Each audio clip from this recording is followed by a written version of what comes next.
Hello and welcome back to our dive down the out-of-place artifacts iceberg. We're only going to be covering 4 entries today, and I know that doesn't sound like much, but I think each of them is sufficiently fascinating to warrant all the time I devote to them here. That's because today we're going to be exploring this perplexing piece of ancient Egyptian craftsmanship, the Bosnian Pyramids, in air quotes, and 2 types of artifacts from opposite ends of the earth that some people interpret as evidence of ancient airplanes. So without further ado, let's begin our deep dive with the Sabu Disk.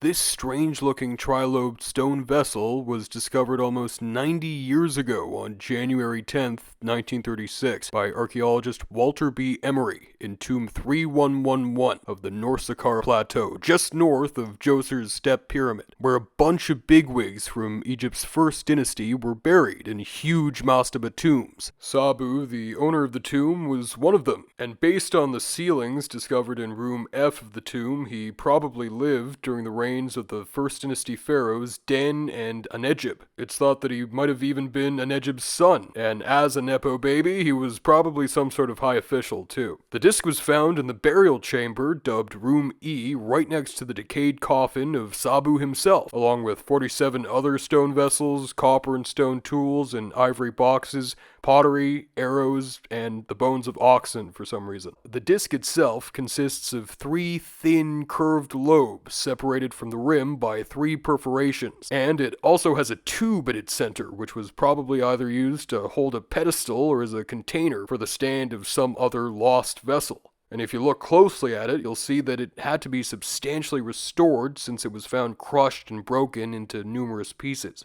But now it's prominently displayed in the Cairo Museum.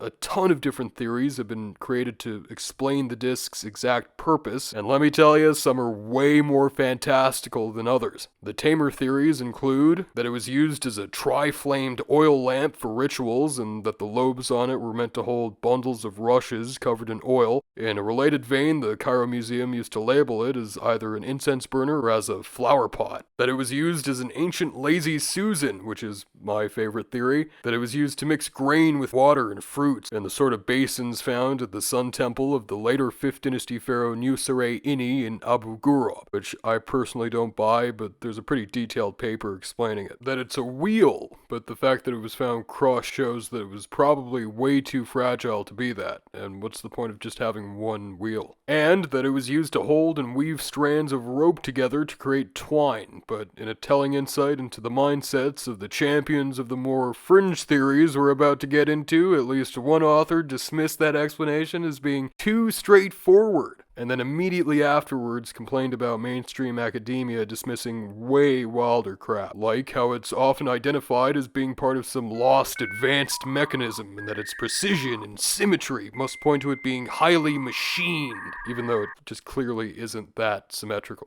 A well-known author, YouTuber, and tour operator named Brian Forster is really fond of it for that very reason, because he thinks that both the disc and all other ancient Egyptian stone vessels had to have been made with engine-powered lathes, and by some completely lost, i.e. non-existent, pre-dynastic advanced civilization from like 12,000 years ago or something. Because, according to him, there's just no other way the ancient Egyptians could have made such impressive objects without them, even though we literally have depictions showing exactly what tools were used to make them. Hand and bow-powered stone and copper-tipped coring drills, sometimes roped together with stone weights. Quartz sand was probably used as an additional abrasive, and sometimes the drills would be tipped with copper tubes used for taking out cores, and copper saws and chisels were also probably used on them. And why on earth would the people Emery discovered in Saqqara around Sabu be buried with a plethora of fine copper tools, some of which, like the saws and chisels, could have actually been used on vessels like Sabu's Disk,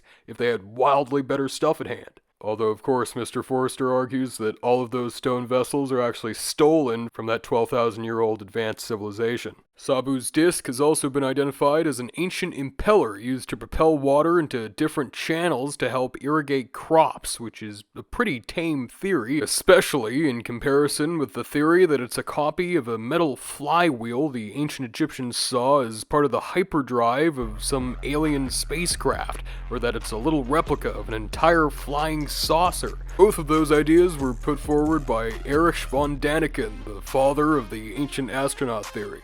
There's also the theory that it's a meditation or hypnotherapy tool, and that when it's spun, it creates hypnotic resonances that give you out-of-body experiences. But the wildest theory about Sabu's disk is that it's part of an anti-gravity machine, like an ancient Egyptian Die Glocke, which is entirely based on a story told by YouTuber Johanna James, who claimed that a tour guide at the Cairo Museum told her that his father conducted an experiment in either the 70s or the 80s by projecting sound frequencies at a replica of the disk that resulted in the creation of an infinity-shaped energy field that made objects thrown into it hover. I don't think this story is in any way credible, of course. Even James admits that she's skeptical of it, but believe it or not, acoustic levitation does actually exist somehow, and little tiny bits of matter can be suspended in air using standing wave patterns, created by high-intensity sound waves reflecting off each other. Obviously, a loudspeaker wasn't found with Sabu, so I don't think that's how it worked. I just mentioned it so the people in the comments wouldn't have it against me. But frankly, why can't this just be a fancy schmancy ornamental vessel? There are tons of similarly impressive contemporary vessels made of the same material, which show some incredible creativity and come in forms totally unique to the early dynastic period, possibly as a result of competition with Egypt's earliest metalworkers. Sabu's disk is often described as being made of schist, and since schist is composed of many layers, it's sorta easy to splinter apart, so people have used that as evidence that it could have only been made using advanced tech. But past Egyptologists often used the terms schist, slate, and basalt, among other terms, to refer to what's actually meta-siltstone or meta-greywacke from one of the ancient Egyptians' favorite mining spots, the Wadi Hammamat, in the eastern desert of Upper Egypt. This stone was used as early as the late 5th millennium BC and throughout the pre-dynastic period, when it was used to make tons of neat little cosmetic palettes, including the Narmer palette, and it wound up being used all the way into the Roman period.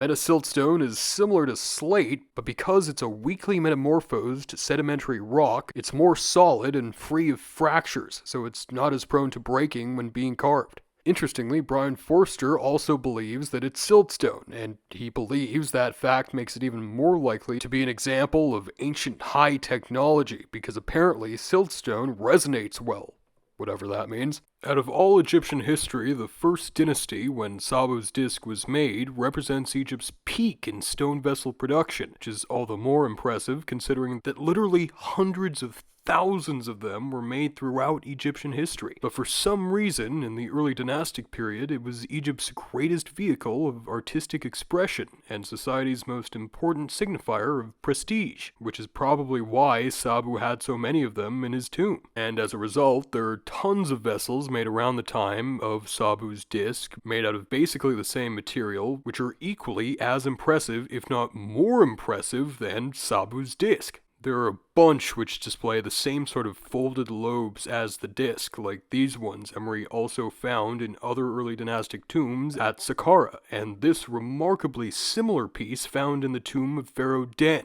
Sabu's probable grandfather at Abydos in Upper Egypt. There's also this incomplete toilet tray in the Cairo Museum displayed near the disk, this now fragmentary dish, one shaped like a lotus flower seemingly blackened by fire, these other ones shaped like leaves, this one imitating a basket, and these composite vessels. This fragmentary platter in the shape of a crazy human-armed beetle is also from Den's reign, and I think the piece de la resistance is this libation dish in the form of an Ankh and a Ka symbol in the Met. All of this incredible experimentation in vessel designs might have been caused by competition from metalworkers, and Emery himself believed that the form of Sabu's disk was actually an imitation of a metal form, though he also notes that metalworkers were rather unoriginal themselves, and mostly copied stone vessels. So, as Sabu's burial illustrates, stone tools were still being used alongside metal ones, and stoneworkers could still produce much larger and more elaborate shapes than them. Still, it's possible that the circular depressions on some stone bowls are inspired by similar metal bowls of the time, and one supposedly schist bowl from around the Step Pyramid has mock rivets carved into it in imitation of a metal one. Also, I just want to add that the Sabu Disk really reminds me of another somewhat contemporary object. The spinning discs of Hemaka, whose tomb Emery also excavated 2 years before Sabu's in 1936. They're a bunch of stone discs with holes in their centers, which were found together in an ivory-covered box with a number of small sticks, some of which were actually found poked through the holes at the center of some of the discs. According to experiments conducted by Emery, they spin pretty quickly when spun with the palms of the hand, so he suggested that they were either used in weaving or maybe as part of a game as spinning tops. They were also made pretty close in time to the Sabu Disk, since Hemaka was the seal bearer and essentially second in command of his probable grandfather, Pharaoh Den. Some are pretty plain, but others are inlaid with beautiful depictions of dogs hunting gazelles, which I imagine would sort of look animated if you spun it fast enough, as well as nice little depictions of doves and storks. So in conclusion, the Sabu Disk isn't really that out of place for its time, but these other art pieces are way less well known, so people act as if it is. But of course no one knows exactly what it was used for, but I mean there isn't really any proof that it wasn't used as anything other than a fancy ornamental vessel, so that's what I think it is, especially given its context as a burial offering and that there are equally impressive and rather similar objects from other contemporary and nearby tombs that clearly aren't fragments of ancient lost technology. And frankly, the only way other stone and pottery vessels from the same necropolis are known to have been used is as offering trays for carrying food for the deceased, which seems like a pretty important function for a people who believe that even after entering the afterlife, people still need food to survive. But I guess there's no concrete proof that it was that, so make up your own mind about it. I'm still gonna put it in the misinterpretations category, though. The Bosnian Pyramids.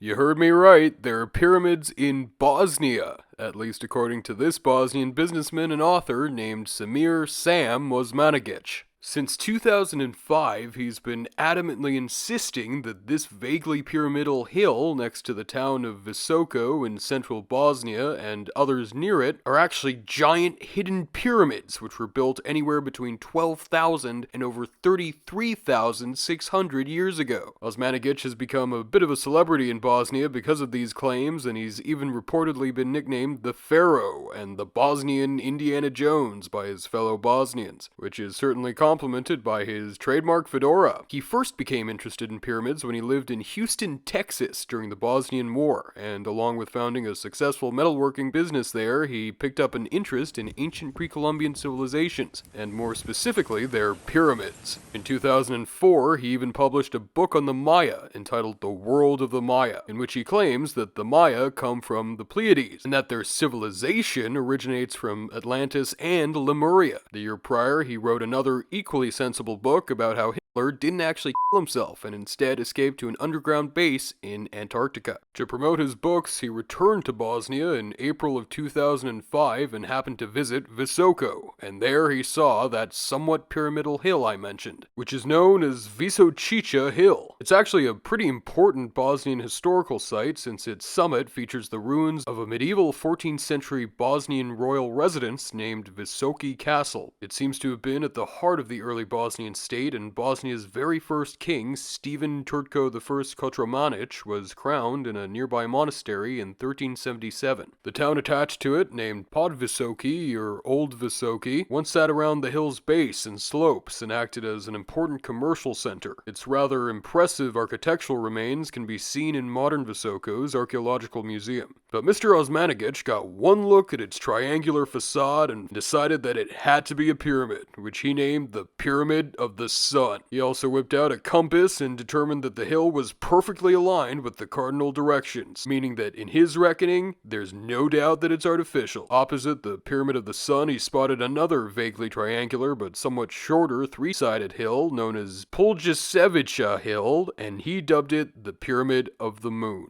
He announced his discovery in October of 2005 with a new book entitled The Bosnian Pyramid of the Sun in Bosnian. and he obtained permission to excavate the hills from the Bosnian government. To fund his excavations, he also founded the Pyramid of the Sun Foundation in 2006, which has garnered hundreds of thousands of dollars in donations from both private individuals and state-owned companies, even though it generates its own revenue, and when meanwhile Sarajevo's National Museum, which apparently contains 2 million genuine artifacts, didn't have enough funds to repair damage from the Bosnian War. Anyways, what Osmanagic found on the Pyramid of the Sun, quote-unquote, were layers of fractured conglomerate, which he of course interpreted as ancient geopolymer concrete, even though it's pretty obviously just natural rock. The Bosna River Valley, which Visoko sits along, was formed in the Miocene around 10 million years ago, and was once a 40-mile-long lake, so the valley's surface is still made up of the sediment which once lay at the bottom of that lake, including thick layers of conglomerates made up of heavy debris deposited by adjacent rivers. Based on core samples taken by the neighboring University of Tuzla at Osmanagic's behest in early 2006, the Pyramid of the Sun just so happens to be made up of the exact same material as all the other mountains in the area, alternating layers of clay, sandstone, and conglomerate. But Osmanagic has determined that it has to be at least 33,600 years old, because within the several rows of conglomerate he found, there were fossilized leaves dated to that long ago. So somehow that means it's a pyramid from the Paleolithic. Osmanagic also literally claims to have discovered a cosmic internet above the pyramid that can send messages across the galaxy instantly. And he did so by sending a drone above the hill to measure something called torsion fields, which just isn't actually a real thing. It's a pseudoscientific concept that's supposed to make faster-than-light communication possible through beams that move with the sun, so Osmanagic now views the sun as a cosmic gateway that facilitates communication with other galaxies. So because Osmanagic supposedly detected these torsion waves above the quote-unquote pyramid, he believes that his pyramids are giant energy-focusing machines, and that they're core components of his cosmic internet, which is why photographs of Visočica Hill are often edited to show a beam of light shooting out its top. But returning back to reality, the hill only has a single regular triangular face, its northern face, which looms over the city of Visoko, which is why nearly every photo of it is taken from a northern vantage point, as pointed out by ancient architects in his video on the subject. Photographs of it from other angles are much less impressive. So surprise, surprise, Osmanagic's excavations at the other pyramid he spotted, the Pyramid of the Moon, which doesn't really look like a pyramid from any angle, only yielded cracked sandstone plates squashed between layers of silt and clay, which Osmanagic interprets as paved terraces. The rather uniform fractures along them do sort of make them look a little more artificial than the conglomerate on the Pyramid of the Sun, and if you just looked at this one picture of it, you'd probably be pretty impressed by it, but the more pictures you look at, the less impressive it becomes, and the natural randomness of it all starts to sink in. And these fractures are probably just the result of tectonic activity shattering rock layers. Robert Schoch, a geologist at Boston University who's himself embroiled in the world of fringe theories because he's the guy that first proposed that the Great Sphinx is 12,000 years old, has commented that what Osmanagic has found isn't even unusual or spectacular from the geological point of view, and that it's completely straightforward and mundane. Regardless, Osmanagic asserts that it's the world's oldest step pyramid, an impression which his workers have reinforced by carving out the hillside between different geological layers, and might have destroyed fossils according to an article by Schoch. Also, a known Neolithic site is actually located at the foot of the hill around the terraces of the village of Zabilji, and it's also possible that they essentially looted a real Iron Age burial there, with actual human remains and burial goods in it, which was interpreted as the entrance of the pyramid. Visočica Hill, aka the Pyramid of the Sun, was also likely inhabited during the Bronze and Iron Ages, evidenced by it being covered in prehistoric pottery. So Osmanagic's excavations there threatened the remains of both that and Old Visoki, which hasn't been properly excavated yet. But Osmanagic remains undeterred, and he's identified several other pyramids in Visoko's vicinity, among nearby hills, including the so-called Pyramid of the Dragon, the Pyramid of Love, and the Temple or Pyramid of the Earth. Given this plethora of pyramids, he's dubbed the area the Valley of the Pyramids, in a book he published on the subject in 2006. That same year, Bosnia's Commission for the Protection of National Monuments asked to inspect some of the genuine artifacts reportedly turned up by Osmanagic's digs, and they were just refused access to them. So in response, the protected zone around Visoki Castle was expanded, and Osmanagic was basically pushed off Visočica Hill. But that certainly hasn't stopped hundreds of thousands of visitors from flocking to Visoko to see the pyramids for themselves. Tons of pyramid-themed merch has been churned out for them to buy, and multi-story hotel complexes themed around the pyramids have been built just to accommodate them. So this whole pyramid story has become really important to this otherwise economically depressed area. The pyramids have also become a major point of pride for hundreds of thousands of Bosnian nationalists, especially since a Bosnian prime minister, two of Bosnia's presidents, and the mainstream Bosnian news have all endorsed Osmanagic's claims. As you'd expect, skeptics are labeled as anti-Bosnian, corrupt, or as Serbian stooges. To be fair, Osmanagic himself has downplayed their connection to any one ethnicity and doesn't seem to think of them as Bosniak pyramids, but as I mentioned earlier, Osmanagic has become somewhat of a celebrity because of his claims, in Visoko at least. People gawk at him on the street, ask for his autograph, and he's been on Bosnian TV to debate his critics and show off the pyramids. But beyond the pyramids, Osmanagic has also been excavating a series of tunnels underneath Visoko dubbed the Ravni Tunnels, which he thinks were used to connect the various pyramids together, and which he identifies as the source of those totally legit geopolymer concrete slabs he found on Visocica Hill. In reality, they're probably just old defunct mines, and Osmanagic has admitted to widening them up for the benefit of tourists, but for good reason. I mean, look at how sketchy they look. But regardless, they're now supposed to contain miraculous healing powers and attributes, like a high concentration of healing negative ions. According to Osmanagic, this is the safest and most protected place on the planet. Various boulders within the tunnels are touted as artificial objects, like this one, which Osmanagic thinks is a huge man-made ceramic plate, and paying visitors are encouraged to touch them and to place objects on them, because they're supposed to be able to concentrate vital healing energy from the earth and can charge things with it. People also often meditate around these rocks, and as of recently, that includes Serbian celebrity tennis player Novak Djokovic. Apparently, these tunnels can cure anything. High blood sugar, high blood pressure, viruses, and even cancer. Some of the rocks within the tunnels also bear crude little carvings, which are supposed to be instances of ancient proto-runic writing, even though a geologist Osmanagic once employed has claimed that they were added after Osmanagic got involved with the tunnels, so there's that. And even the water flowing through the tunnels supposedly has healing properties, so they're bottled up and sold to visitors at a premium. Speaking of money, the Pyramid of the Sun Foundation charges entrance fees to the tunnels, assigns foundation-approved tour guides to visitors, and even sells the opportunity to further extend the tunnels. But moving on from the tunnels, there's also been a lot of hubbub over this giant 3-meter wide, 30-ton spherical boulder found in 2016, around 94 kilometers north of Visoko in a forest near the town of Zavidovici, which some people assume came from the same advanced civilization that built Visoko's supposed pyramids. I do have to admit that it does look pretty cool, but it's actually just a prime example of a concretion, a geological phenomenon that we covered in part 1 because it's also responsible for creating the London hammer. The stone's ruddy color hints at this because it points to it having a high iron content, characteristic of concretions. They come in a wide variety of sizes, but it probably took a really long time, maybe millions of years, for this rock to expand to its current size, and it might actually be the biggest of its kind on the planet. So it's still definitely a veritable geological wonder, but similar huge cannonball concretions like in New Zealand and in North Dakota.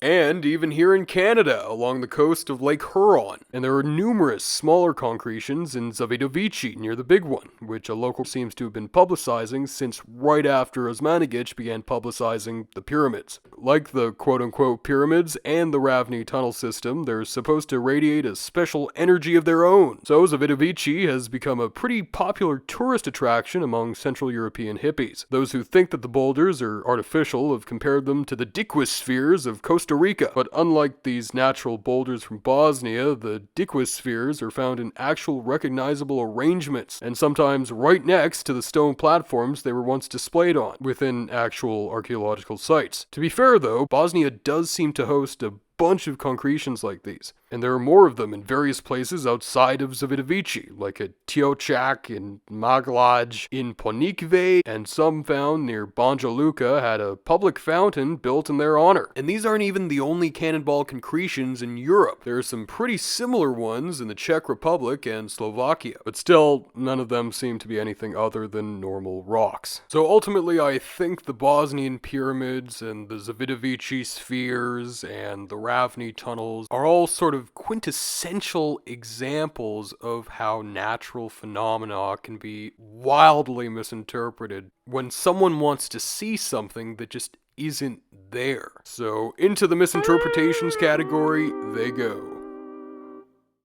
The Quimbaya Plains. The Quimbaya Plains, also known as the Tolima Jets, are a type of golden figurine from ancient southwestern Colombia, which some people think looks so eerily reminiscent of modern fighter jets that they must actually be depicting them, meaning that their creators saw them either because of time travel or because they were piloted by who else but ancient aliens. But before we get too much into all that, let me explain the two different names they have, because there's a bit of confusion surrounding them. Most sources online refer to these things as the Quimbaya Plains because these sources associate them with the Quimbaya culture, which occupied the Middle Cauca River Valley in the modern Colombian department of Quindío between the 5th and 10th centuries, and is most well known for creating some really astonishing and impressively realistic gold work. But despite the name they've been given, these little golden figurines don't actually come from the Quimbaya. In fact, none of the ones in the collections of the Museo del Oro in Bogota, the Met, or the British Museum are identified as Quimbaya, and instead they seem to have been created by the Tolima culture, which was situated a little to the southeast around the Magdalena River Valley in Colombia's eponymous Tolima department. They're also generally dated to the 1st to 7th centuries AD,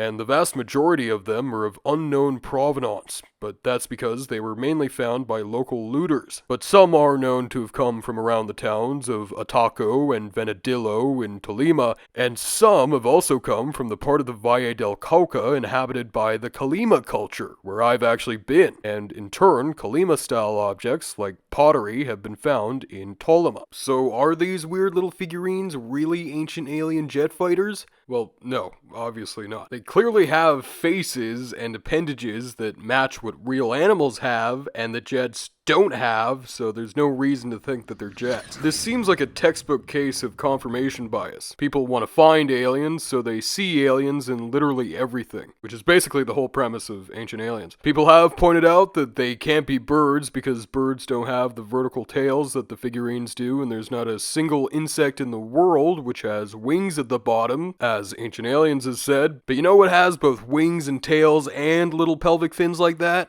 Fish, specifically flying fish, so that's what they're often identified as, especially since they have the same look as unambiguous Tolima depictions of fish. I've also seen them being identified as suckermouth catfish or as ancestral catfish, which makes a bit more sense given that the Tolima lived quite far inland. As pointed out in the Ancient Aliens debunked movie, suckermouth catfish even have little projecting bits coming out of their fins that are pretty similar to the little swirls projecting out of the wings of some of the figurines. Also, interestingly, there is an ancestral catfish living in the Magdalena River that's actually named after the Tolima region, which doesn't prove anything, obviously, but I just thought it was neat. According to the Museo del Oro of Bogota, where most of these figurines are housed, it's possible that these depict more than just one animal, and they're combinations of the features of multiple different animals instead, which would fit in with how the Tolima mixed the stylized features of different animals together all the time, and might explain why their heads aren't very fish-like. According to this theory, the figurines are mixtures of the features of jaguars, which would account for the head, birds, which account for the wings, and fish, accounting for the tails, thus embodying the powers each of those animals had in connection to their individual worlds, the land, the sky, and the sea, which essentially summarized the Tolima's view of the cosmos, as divvied up into those parts, more or less. It also might be why some people wanted to wear them as pendants, which is known to have happened because some of them have small loops attached to them. The Ptolemaic culture in general made some really distinctly stylized and rather surreal-looking gold work depicting amalgamations of tons of different animals. They're best known for producing this type of very flat, angular, figural costume pendant, which all have eerily beady eyes. Some are shown with the wings of either a bird or a bat, and have bodies consisting of elaborate openwork, possibly representing feathers or a feathered-covered costume, and others are shown with arms and legs. Both types have large bifurcated tails, big floppy-looking L-shaped ornaments or plumes on their heads, and pull-tab-esque ears. They also all have really beady eyes, slender noses, and toothy mouths,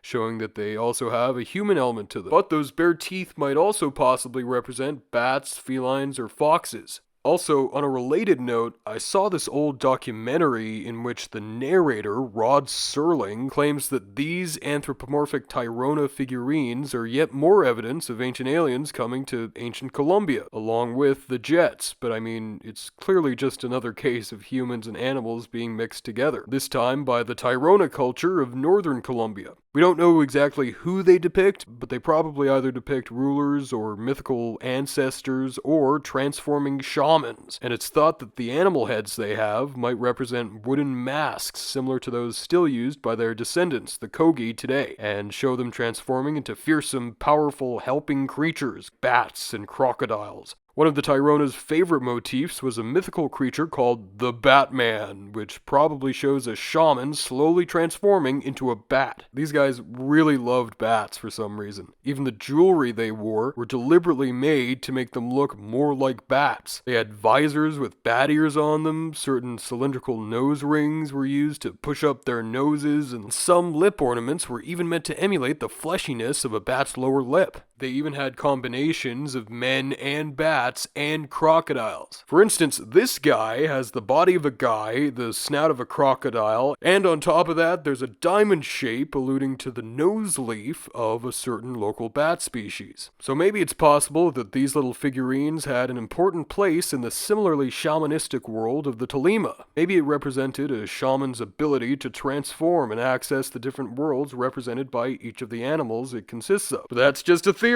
A ton of people still believe that these things are jets, though. In the 90s, 3 German guys built a few RC planes in the general shape of the Tolima figurines, and they got it to fly. So, according to ancient aliens, that's supposed to be conclusive proof that they depict planes. But, like, no shit it can fly, it's a depiction of something with wings. Also, maybe it's because they added an engine, a propeller, wing flaps, and landing gear. Maybe that has a little to do with it. Those 3 German guys went on to make a whole book out of that, which is entitled Flugzeug der Pharaonen, or in English, Aircraft of the Pharaohs. But why do they mention pharaohs if they're talking about South American figurines? Well, it's because of all the hubbub around an ancient Egyptian object whose modern story is very similar to that of the Tolima Jets, and that's the Saqqara Bird. The Saqqara Bird, sometimes called the Saqqara Glider, is a little bird sculpture made of sycamore wood that was discovered, or at least is thought to have been discovered, in the tomb of a guy named Padi Emen, who supposedly lived in the 3rd century BC when Egypt was ruled by the Ptolemies, and that tomb was found in Saqqara, hence the name. I looked through the publications of both of the archaeologists that worked there that year, Norman DeGaris Davis and Victor Loray, and neither of them mention any Padi Emen or Padi Amun or anything like the Saqqara Bird for that matter, so its background isn't that well defined, and all the information on it comes from the guy that rediscovered it in the 60s, who we'll get to in a sec. It's reportedly displayed in room 22 of the Cairo Museum. Some people think that it represents a plane, like the Ptolemy jets, and that its existence proves that the ancient Egyptians had airplanes, but that's obviously just complete bunk because it looks like a bird and it has the eyes of a bird and it clearly has no way of propelling itself through the air, so it's obviously just supposed to be a bird. But the question remains, was the object itself capable of gliding around like a paper airplane? Because that would still be pretty sick. In that line of thought, it's been theorized to be a neat child's toy or a weather vane, though neither would have necessarily flown, but being either of those would still make it a pretty rare discovery. Still though, The several attempts made to get replicas of the Saqqara bird to fly have had mixed and somewhat dubious results. The first person to draw attention to the bird was a professor of artistic anatomy at the University of Helwan and a prize-winning model aircraft enthusiast named Khalil Messiha, who rediscovered it in the Cairo Museum in 1969 and published it as a model glider in a chapter of a 1984 book entitled Blacks in Science, Ancient and Modern, which isn't a bad book or anything, but it does clearly have a somewhat racially charged agenda. Messiha argues that the airfoil shape of its body and the dihedral angles of its tapered wings must mean that it was a model airplane. He also claims that the statuette's strangely vertical tail must have actually been a rudder, but Messiha goes on to contradict himself in that same article by pointing out that the statuette resembles a kite. No, not that kite, this kite, which could explain the statuette's vertically twisted tail because kites can actually twist their tails to a near vertical position, in Messiha's own words, while in flight. Messiha also claims that his brother, flight engineer Guirgus Messiha, made a copy of the bird out of balsa wood, which is lighter than sycamore and wasn't available to the ancient Egyptians. He also added a tailplane that clearly isn't present on the original artifact, which is sort of a trend among Saqqara bird model makers, because there's a little missing bit at the bird's tail which they've interpreted as a notch meant to hold a now lost tailplane. The Messiha Bros model was able to fly a few yards when thrown into the air, but given that it's radically different from the original, I don't think that proves anything. But this eventually led to an exact replica of the bird, more or less, being put on display in the Air and Space Museum in Washington, D.C. back in 1980, thanks to the efforts of a guy working for the Smithsonian named Farouk El-Baz. But rather deceptively, this little model doesn't have its original eyes. British glider designer Martin Gregory built his own balsa replicas in 2002 and 2011 and found that his replicas were totally unstable in the air when not given a tailplane, and even with one, their results were disappointing. And finally, in the late 2000s, the History Channel got aerodynamics expert and model maker Simon Sanderson to build a model of the Saqqara bird, whose aerodynamic abilities were tested with and without the addition of a tailplane, in a wind tunnel at the University of Liverpool. It did quite well when flown in conditions meant to mimic the airstreams in Egypt, whatever the heck that means, and produced 4 times its own weight and lift. So Sanderson theorized that the ancient Egyptians used it to metaphorically transcend to godhood, or that it was a first step to an understanding of aerodynamics, which isn't too unreasonable, I guess, but there do seem to have been a couple problems with his test. First of all, his model was 5 times bigger than the original, and it never actually flew. It was just suspended from the ceiling of the wind tunnel, so Sanderson admitted that it just sort of points to an even bigger, full-size model maybe being able to fly. But I mean, no shit, it's a bird. So let's look at the more reasonable alternatives, shall we? There are tons and tons and tons of different figurines of bird deities from across ancient Egypt. They're very common in museum collections. I've even found one here in Vancouver. They're mostly dated to the late and Ptolemaic periods, and they're usually meant to be depictions of either Horus or Sokar, the falcon god of Saqqara, which gets its modern name from him. These sort of figurines are often detached from burial furniture or the bases of a particular type of statue from Saqqara known as the Ta Sokar Osiris statues, which are scattered across the room in the Cairo Museum where this bird is supposedly displayed. Some of them even contain falcon mummies, and Saqqara famously contains a huge network of catacombs stacked floor to ceiling with falcon mummies, so Saqqara was full of birds in more ways than one.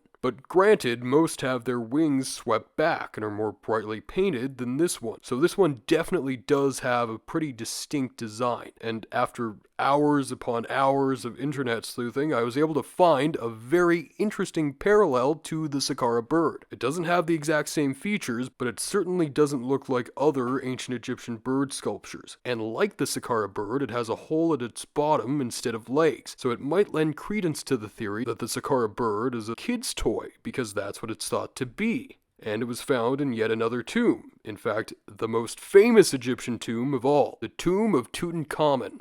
King Tut also had more childhood toys with him, like a toy monkey, a toy lion, a toy duck, and spinning tops. His toy bird is also theorized to have flown when thrown, but I think it's important to note that both birds have holes at the bottom of their torsos, which might suggest that they bobbled in place instead of gliding through the air. Lo and behold, after more searching, I found two other weird, mostly undecorated, wooden bird sculptures without legs in the State Hermitage Museum in St. Petersburg. According to an inventory of its collection from 1891, this duck-shaped one also has a small hole in it, but in its back, and it's also thought to be a child's toy. I also found this 18th Dynasty locust-shaped toy, also from a tomb in Saqqara, so maybe these represent a specific genre of flying animal toys that occasionally wound up in tombs. But I hear you saying, none of these other ones have outstretched wings. Where are the ones with outstretched wings? But it seems like there are examples of other little bird figurines that could either be deity effigies or toys with outstretched wings, but clearly without any aerodynamic abilities, displayed literally right next to the Saqqara Bird in the Cairo Museum. So I don't think it's that much of a stretch to identify the Saqqara Bird as either of those things. And there's also a theory that it was a weather vane, which sounds sort of absurd at first, but there's actually some outside evidence for it, since there are reliefs depicting birds with outstretched wings situated right at the top of boat masts. These reliefs here depict important boats involved with Thebes' Opet festival, and they come from the temple of Khonsu in Karnak. I mean, wouldn't it be a good idea to know where the wind is blowing if you're on a boat with just sails and oars to get you around? So I don't think the Saqqara Bird points to the Egyptians having airplanes, and I know that's disappointing to hear, so here's a short list of some far more impressive pre-industrial flying machines shaped like birds. First off, there's the legendary mechanical dove of Archytas of Tarentum, a statesman, Pythagorean mathematician, and friend of Plato. Around 400 BC, he's supposed to have created a wooden dove that could fly because of a current of air hidden and enclosed within it, so it might have had plumbing in it to vent a steam jet. But that's assuming that it's real, which is a bit doubtful considering that the only mention of it comes from the work of a 2nd century Roman writer named Aulus Gellius, writing 5 centuries after its creation, though Gellius did make sure to cite his sources, his buddy, the philosopher Favorinus, and many eminent Greeks. And almost exactly 1,000 years ago, the famous Byzantine emperor, or rather Eastern Roman emperor, Basil II, gifted a golden dove to the church then inside the Parthenon in Athens to be hung up over the altar as thanks for his victories against the Bulgars. And mysteriously, this dove was somehow able to continuously spin around in a circle or back and forwards or in the shape of a cross. And then, at the tail end of the Middle Ages, you get this full-on illustration of a rocket-powered model bird and model rabbit from an absolutely amazing book of insane illustrations made in 1420 by an Italian guy named Giovanna da Fontana. It also contains pictures like this, and this. I mean, the stuff in this thing is so fantastical that I'm tempted to just classify this whole book as an OOP art, and I think it's definitely leagues more significant than the Saqqara Bird. But regardless, I think it's a pretty cool artifact. But unfortunately, I'm gonna have to put both it and the Ptolemy jets, or Kimbaya planes, in the misinterpretations category, yet again.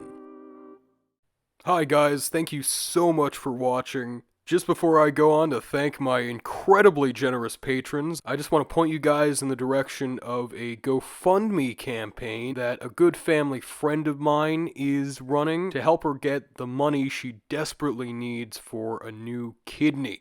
Both of her kidneys have failed, and the Canadian medical system is in complete shambles and has only shafted her. So any support whatsoever would be incredibly generous and incredibly helpful. And the last time I mentioned this to you guys, there was a flurry of incredible donations, and I just hope that we can revive that once again. Anyways, I'd like to thank my good friends Dhruv Singhal, Booga420, Bajun, Julia Erickson, Harrison Timperley, Doc Bossman, Kevin Ryan, Ayanami Amamami, Bomb Tom Badil, Danny Banani, Rose Klein, James Kirk, Alyssa P, Mark Elliott Cullen, Shemek Wierzbicki, our old friend, Jack Lester, Mithridates, Jake the Snake, Liv Buller, Tyler Doucette, Inbred Cat, Have a Cigar, Alex Clark, Jess Sullivan, Akyune, Giovanna Lazzarini,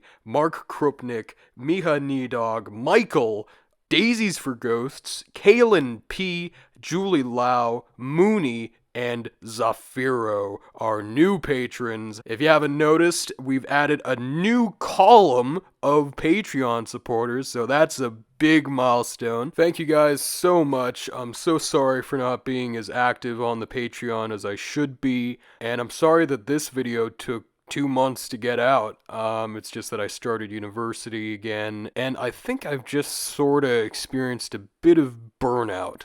So I just need to do something a bit new, a bit fresh, and so I think my next video is probably going to be a much shorter video, but still a compilation, and a compilation of 5 of ancient Egypt's most fascinating, forgotten pharaohs. So we're going to be returning to our roots a little bit, and I hope you'll enjoy that. Also, I've started my own radio show, believe it or not, and the link to that is going to be in the description. I release new episodes every Thursday, and they air between 2 and 3 p.m. If you happen to live in the British Colombian cities of Langley, Abbotsford, or Chilliwack, you can just listen to it by tuning in to 101.7 FM Civil Radio, or you can listen to it online on Civil's webpage as it's happening between 2 and 3. You can just listen to anything going on at any given time there, or you can check out the backlog of episodes. At the moment, I'm just recycling old YouTube videos, making them audio only, but in the very near future, I'm going to be adding completely original new programming to prove that history isn't boring, which is the show's title. So anyways, thank you so much for watching, and goodbye.